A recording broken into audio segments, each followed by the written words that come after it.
Hello guys, welcome back to Tech Josh channel. आप सभी का अपने चैनल में एक बार फिर से स्वागत करते हैं। देखिए, अभी कुछ दिनों पहले मैंने एक इसरो की नई वैकेंसी के बारे में डिस्कशन किया था, आईपीआरसी के बारे में, जो कि इसरो का एक डिपार्टमेंट है। अगर बात करते हैं इसकी वैकेंसी की, तो इसकी बहुत अच्छी वैकेंसी आई है, जैसे आईटीआई वाले बच्चों के लिए और डिप्लोमा वाले बच्चों के लिए। तो जो जो कैंडिडेट इसमें फॉर्म अप्लाई किए हैं उनके लिए ये वीडियो इम्पोर्टेंट रहने वाला है, क्योंकि इस वीडियो में मैं कवर करने वाला हूँ कि इसरो का एग्ज़ाम पैटर्न क्या क्या रहता है, इसरो में सिलेबस क्या क्या रहता है, और टेक्नीशियन बी में खासकर आईटीआई वाले बच्चों के लिए क्या पैटर्न रहने वाला है, क्या निगेटिव मार्किंग रहती है, कितना परसेंटेज आता है टेक्निकल और नॉन टेक का। तो ये सारे टॉपिक मैं इस वीडियो के माध्यम से आप सभी को क्लियर करने वाला हूँ। तो जो भी बच्चे अगर हमारे चैनल पर नए हैं, अभी तक आपने हमारे चैनल को लाइक एंड सब्सक्राइब नहीं किया है, तो जल्द से जल्द लाइक एंड सब्सक्राइब करिए और बेल आइकन को दबाइए, ताकि ऐसी ही बेहतरीन नोटिफिकेशन आपके पास जल्द से जल्द आ सके। तो चलिए, ज़्यादा टाइम ना लेते, चलिए वीडियो को स्टार्ट करते हैं।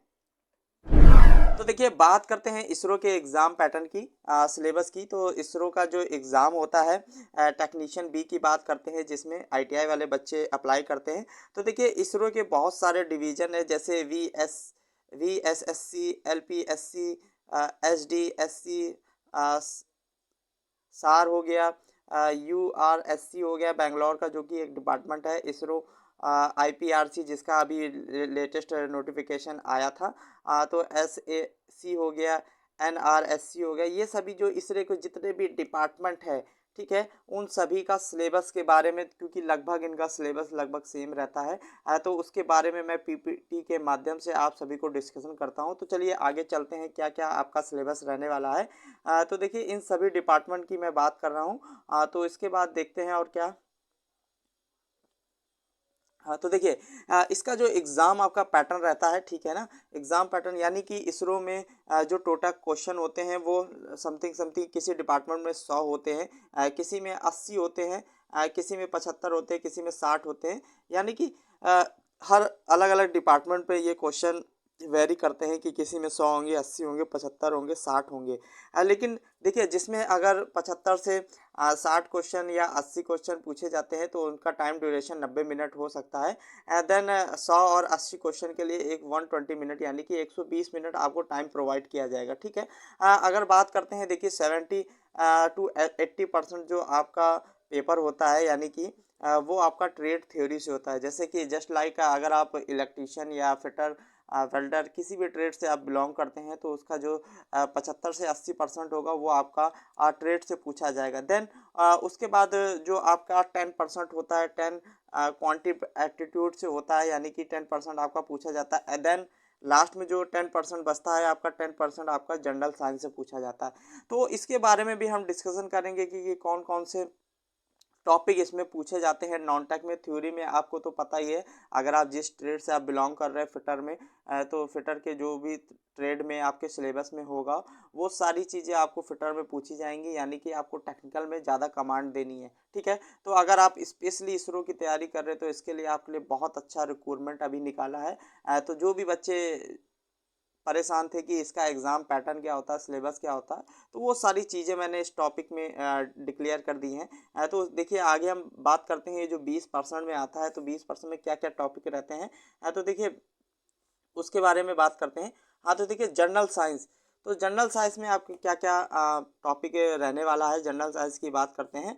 तो देखिए, इसमें इम्पोर्टेंट टॉपिक है, जैसे वर्क्स ऑफ कैलकुलेशन है, ठीक है। अगर आप मैकेनिकल की किसी भी ट्रेड से बिलोंग करते हैं, फिटर, टर्नर, मशीनिस्ट है, तो देखिए, इसमें जो वर्क्स ऑफ कैलकुलेशन होता है, works of calculation and science होती है, तो इसमें जो मेजर पार्ट्स रहते हैं, जैसे सिस्टम ऑफ यूनिट्स की बात करते हैं, मटेरियल साइंस की बात। देखिए, अगर मटेरियल साइंस की बात करते हैं, जो भी बच्चे मैकेनिकल ट्रेड से बिलोंग करते हैं, फिटर, टर्नर, मशीनिस्ट वाले हैं, तो देखिए, उनके जो ट्रेड थ्योरी होती है, उसमें भी ये टॉपिक इंक्लूड रहता है। तो उनको उससे ये बहुत ही इम्पोर्टेंट टॉपिक रहने वाला है।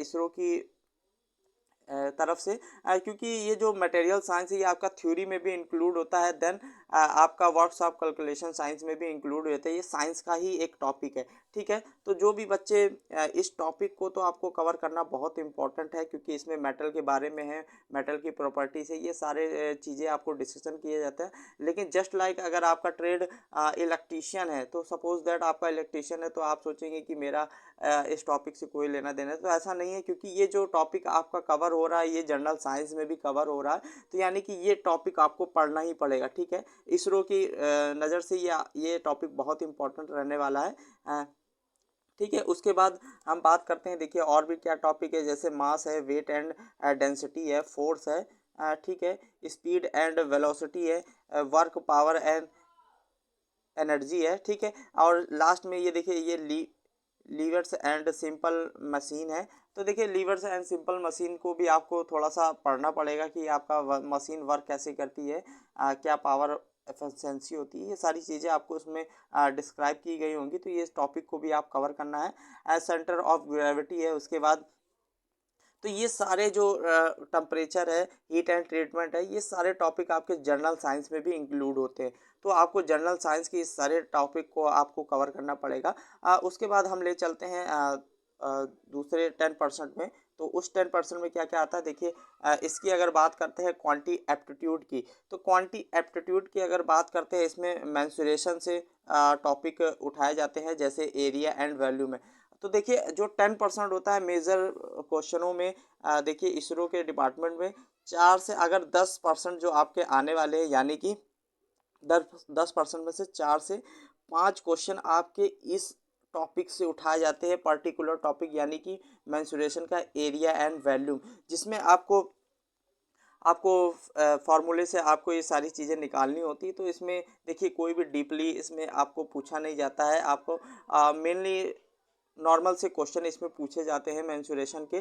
तो ये टॉपिक आपको, अगर आप स्पेशली इसरो की तैयारी कर रहे हैं, तो आपको कंपलसरी ये टॉपिक को कवर ही करना होगा, क्योंकि इससे मैक्सिमम 4 से 5 क्वेश्चन आपको हर इसरो एग्ज़ाम में पूछे ही जाते हैं। उसके बाद ट्रिग्नोमेट्री हो गई, ठीक है, उसके बाद परसेंटेज हो गया, रेशियो एंड क्वेश्चन होता है, हाइट एंड डिस्टेंस हो गए। तो ये सारे टॉपिक आपके क्वांटिटी एप्टीट्यूड में कवर होने वाले, ठीक है। तो आप अगर आप खासकर इसरो की तैयारी करते हैं, तो इन सारे टॉपिक को आपको कवर करना पड़ेगा।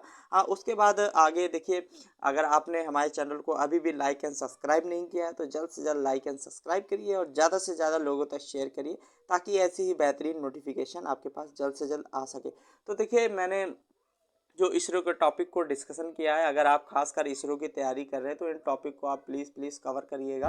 और देखिए मैंने इसकी भी, और खासकर अगर आप इसरो की तैयारी कर रहे हैं, तो जो इसरो के प्रीवियस ईयर क्वेश्चन होते हैं, ठीक है, तो उनको आपको डिस्कशन करना बहुत ही इंपॉर्टेंट है, क्योंकि टेक्निकल का मटेरियल जो होता है वो ज़्यादा नहीं होता है, तो वो पिछले साल के ही क्वेश्चन को इंक्लूड करते हैं हर इसरो एग्ज़ाम में। तो वो उससे आपको एक आइडिया होगा कि मेरा एग्ज़ाम पैटर्न कैसा रहने वाला। अगर निगेटिव मार्किंग की अगर बात करते हैं, तो इसमें 1/3 किसी पेपर में, तो और किसी में 1/3, किसी में 1/4 निगेटिव मार्किंग ज़रूर रहती है।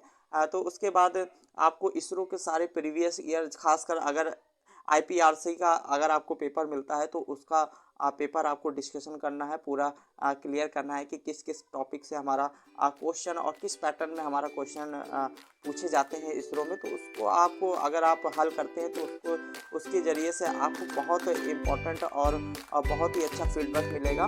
तो ये जो आपकी एग्ज़ाम की नज़र से बहुत इम्पोर्टेंट है। तो पहले आप प्रीवियस ईयर क्वेश्चन को ज़रूर से ज़रूर इम्प्रूव करिएगा अपनी प्रिपरेशन में।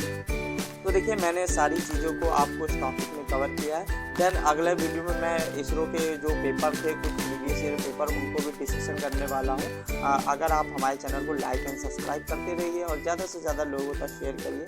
Thank you watching my video. Thank you all.